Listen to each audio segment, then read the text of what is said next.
Joining us now to review some of the headlines of today's newspapers from around the world is Arise News analyst Emmanuel Ifeni. Great Malabai. Good morning, Ruben. Good morning. Good morning, Rufai. Morning. Good morning, Tundu.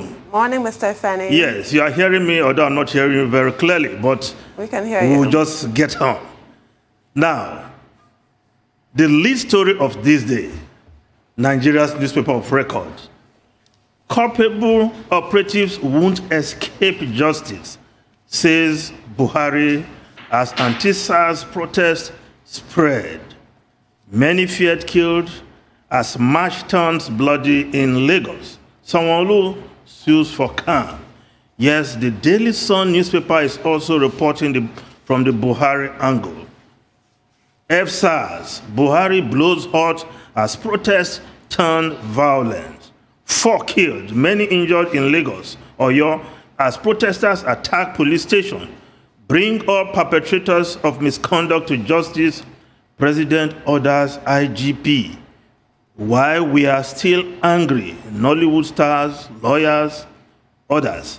Yes, this day pointed out just 2 issues which President Buhari addressed. One, President Buhari has assured Nigerians that all those responsible for misconduct or wrongful acts will be brought to justice. Then the president said disbandment of this organization, that is SARS, was only a first step to a wholesome reform of the police force.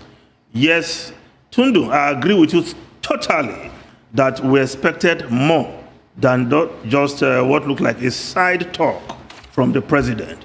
But that is the president we have, but I think the handlers of the president can do better.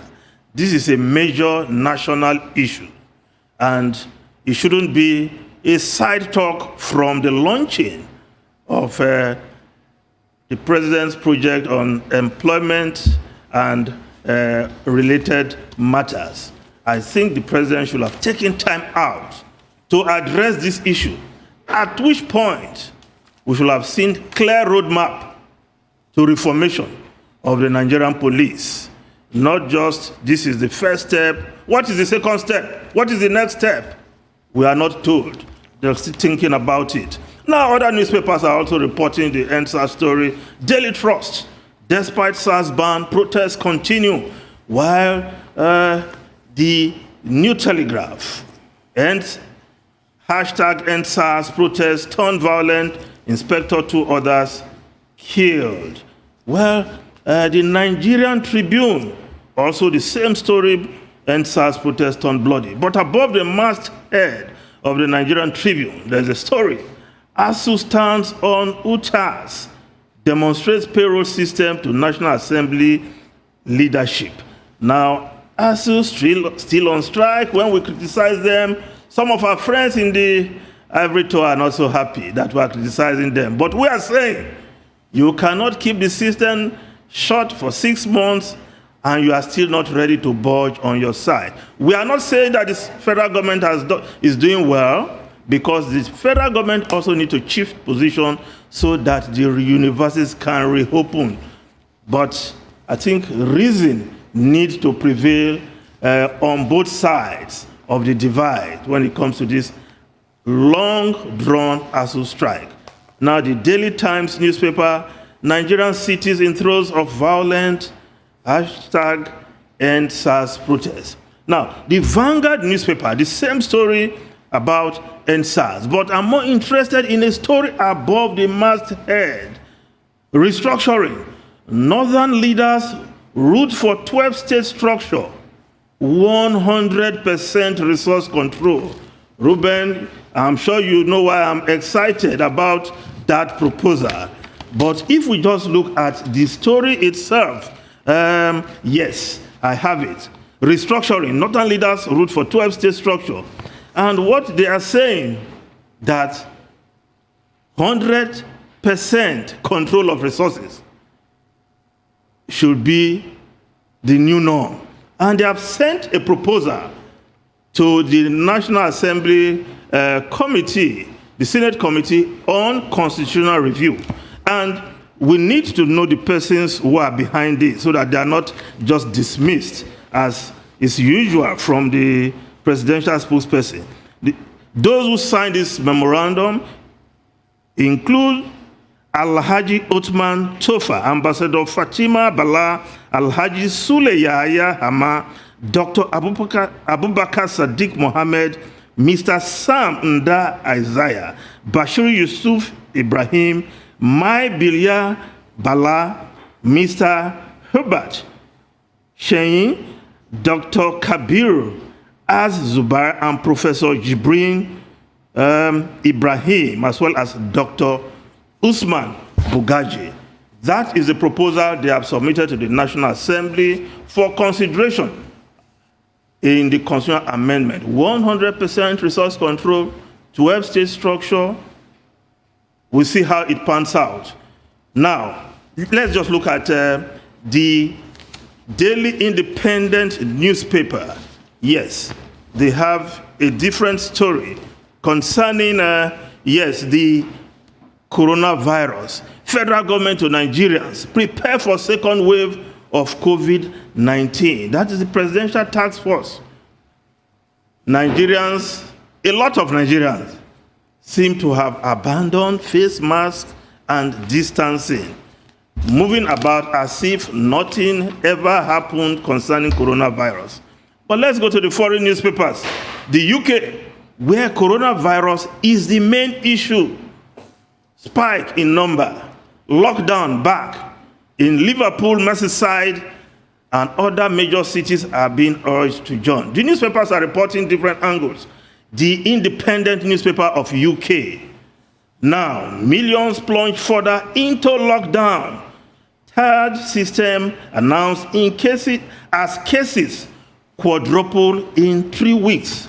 But moves comes weeks after scientists called for clampdown. Yes, the Financial Times is also reporting Johnson faces Tory backlash over shift to tough lockdown measures.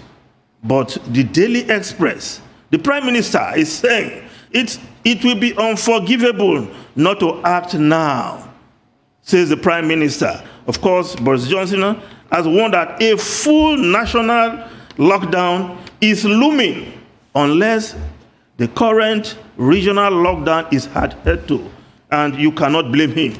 The last 24 hours, 13,972 new cases in the UK, 30 deaths in the last 24 hours alone. So you can see why this is a serious matter still in the UK. The Washington Post, yes, Barrett pledges to be a political justice. So, Tundu, you don't seem to believe that is possible, but well, she has made that pledge before the Senate hearing. The first day of the hearing, 4 days it will take, but again, quite an animated opening day of hearing in the US Senate. Tundu, Rufai, and my friend Abati, Ruben. Well, I definitely don't believe her. I told you yesterday I didn't believe her. But she has made a pledge. I still don't believe her. Audio pledge. Yes, I'm cynical about it. But I don't see why we should doubt her, because she has earned her stripe. The fact that she's been nominated by President Donald Trump, does that mean she'll be teleguided all her life? No, that's not what I'm saying. And I did say yesterday she's a highly impressive woman. Good. I respect her accomplishments. But the fact of the matter is the fact that she has submitted herself to this nomination process at this time. She has been nominated. Are you saying she should recuse herself from being nominated? Yes, but she could have. Yes, she could have. Because she's only been nominated to serve a purpose. And the purpose she's been nominated to serve is that in the event that we have that Al Gore-Bush disaster that we saw in 2000, that she steps in and votes on the side of Trump. This is obvious. Come on. It's obvious. Anyway, it's not that obvious. It is to me. Let's take a short break. Yes. And then when we return, we'll continue with the review of newspapers around the world. We'll be right back. Stay with us.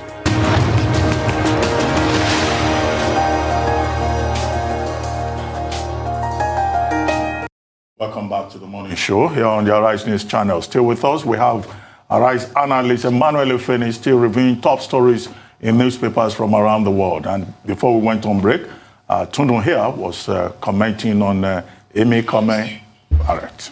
Thank you, Dr. Batty. So Justice Coney Barrett failed to disclose 2 talks that she gave to anti-abortion groups about Roe versus Wade. Will she also recuse herself on that? Affordable Care Act is another issue. I mean, I do have to give her credit for her poker face when she was being raked through hot coals by Kamala Harris and sort of being described as a threat to American democracy. She was completely composed during that submission by the vice presidential candidate, but she actually is. Affordable Care Act as well. In her time as a professor of law, she was so vocal, so critical, even lambasting John Roberts over his position. He's a Republican, but I think her sort of allegiance to Antonin Scalia about, constitutional review and her view of the Constitution, not as a living document, the way most of us see it. He says the Constitution is dead, dead, dead. She's one of those people. So frankly, I don't trust her to recuse herself. Right, Mr. Efeni, so I'll give you this illustration. When we're in secondary school and we play tournaments and we know we can't beat the opposing side, we used to go and bring a professional player that will mask as a student, and the name used to be a machinery then, to play for us so that we will be able to beat the other side, and we give them all the details of a student. We did that a lot. I think Justice Coney Barrett is a machinery in the ground ploy of the Republicans and the conservatives to get the hatchet job done to turn around America. So this is the last part of the puzzle. When she comes in, these are the things she will do. She'll repeal Roe versus Wade. She'll attack Planned Parenthood. She'll go ahead, attack Obamacare. And if we don't pray for it, by any chance, this presidential election, like Tundu said, goes to the Supreme Court, she would take the side of Trump on it. So it's an hatchet job. They planned it, they saw it. The unfortunate part was just that I will have, but death doesn't ring the bell before it comes. I will have prayed that the likes of our RBG didn't go at this time, this very important time. Because that woman you're seeing, she's there to do the hatchet job and to nail the coffin. And see, I'm sorry to talk very partisanly this morning. That's why I want the Democrats, if they win, pack the Supreme Court. Well, quickly. Pack it so much. That would be so sad. Pack it so much. Well, She will be around for quite a long time. Quickly. At 48, She's going nowhere. She will almost spend a lifetime in the Supreme Court nowhere. if once she crosses this hurdle. Yes. Well, the point must just be made as some kind of footnote to say that, well, she comes well prepared for the job in terms of her education, in terms of her experience. But the issue now is first the moral issue. Should President Trump, on the eve of an election, fill a vacancy on the Supreme Court? No. Shouldn't he have waited till the end of the election? But in terms of our credentials, I don't think we can question that, or nor can we question our integrity. But we'll wait and see what happens in the process. But to come back to Nigeria. Yes. Now, your front page story here in these days, you commented at length on that. And we said, well, it's better late than never that the president has now said something concrete. But those things, whether they are concrete or not, he has said something. Concrete, yes. I'm not too sure. We'll see. Concrete, I'm not too sure, Ruben. In terms of how that is translated into deliverables, into action. Will there be a reform? Will there not be a reform? Will there be an investigation, as he has pointed out? But I think that the urgent challenge that the government faces now is 2 things. 1, to stop policemen across the country from turning their guns on protesters. The protesters have refused to stop. I mean, as we speak, if you check social media, you see notices, even in Lagos today, people saying by 9 a.m. they should gather at Abule Egba or at Egbeda, despite the fact that the governor of Lagos State yesterday appealed to the youths to please calm down and allow government to address the challenges that they have drawn attention to. And also in Port Harcourt, Rivers State, I think the state government has even said, look, people should stop protesting. But the first part of it is to make sure that even when people go out to protest, which is their legitimate right, that the police do not turn their guns on them. The positive side of it is that I've seen one or two reports, even showing a lady, a female police, a policewoman, even joining the protesters. And in one other account, there was a guy in police uniform also joining the protesters. And when he was interviewed, he said, look, this SARS, his own colleagues, he said they killed a brother of his, and that it was part of the process. Although there are other reports about some other policemen who have been using the opportunity to chat up female protesters. And then also on the positive side, somebody sent me a story saying that, well, everybody is complaining about SARS, but that, look, there are instances when they've been useful.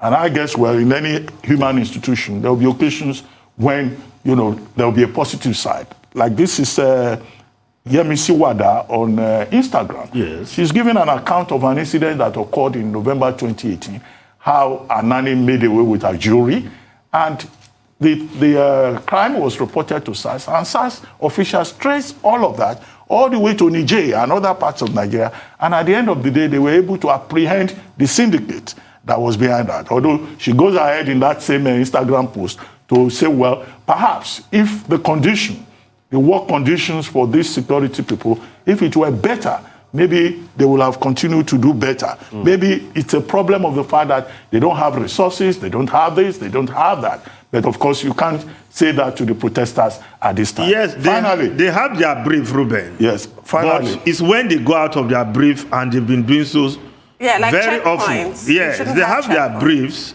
which they carry out as anti-robbery squad. Yes. But we know that more often than not, they go outside this brief, and that is where the problem comes in. Well, understandably, well, yes, that's the situation. But this front page photograph in this day, I'm not too sure that this was a protest in Abuja yesterday. But you can double check that. I mean, you are a director. Yes.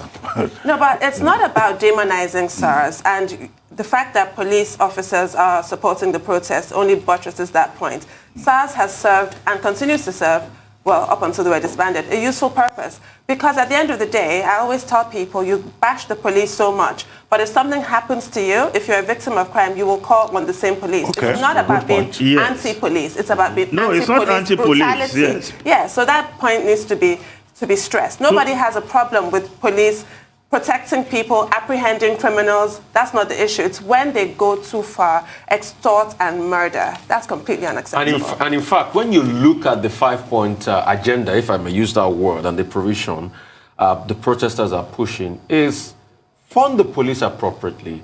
And welfare. They're talking of the welfare of the police. Of the police. It's important because, you see, when you see some police officers, you pity them. Yes. You pity them, and this one has got... There are some police officers that straight off the bat, you see them, they beg you, "Oga, not get anything for the weekend." You feel pity on them, and you have to give them something. It's quite bad. Look at where the police academy is.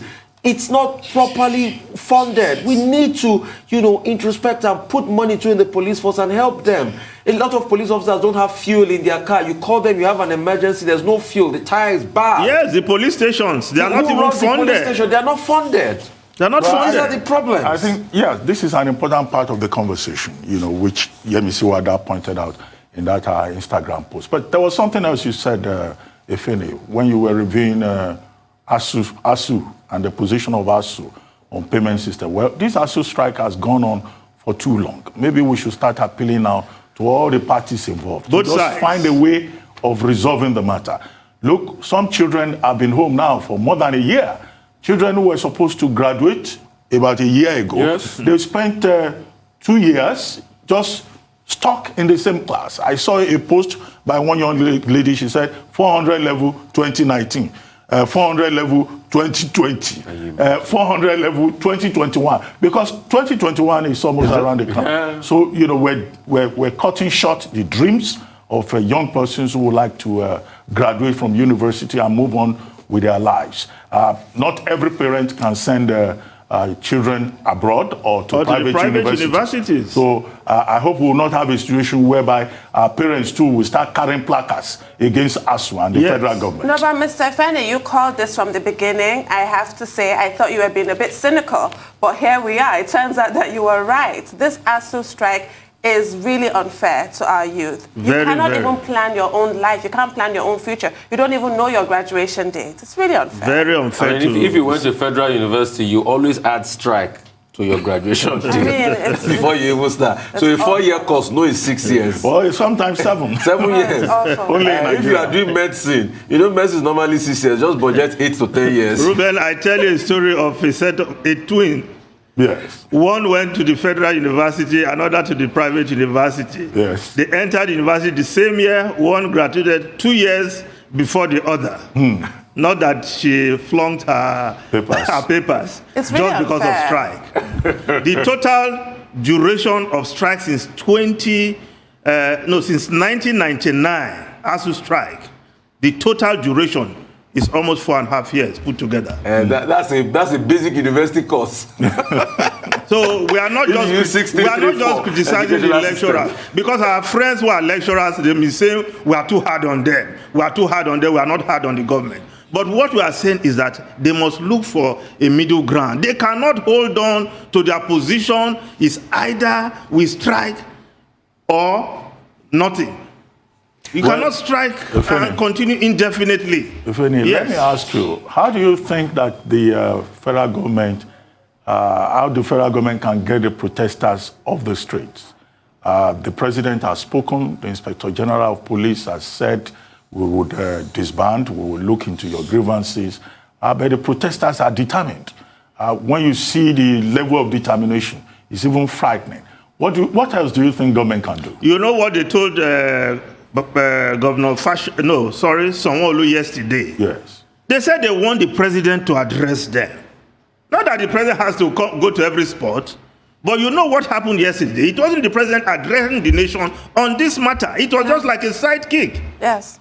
But you know, if the president had come out that the president is going to address the nation today at 7 p.m. on this matter, and all the agencies of the presidency, they've put together a clear roadmap to changing the situation.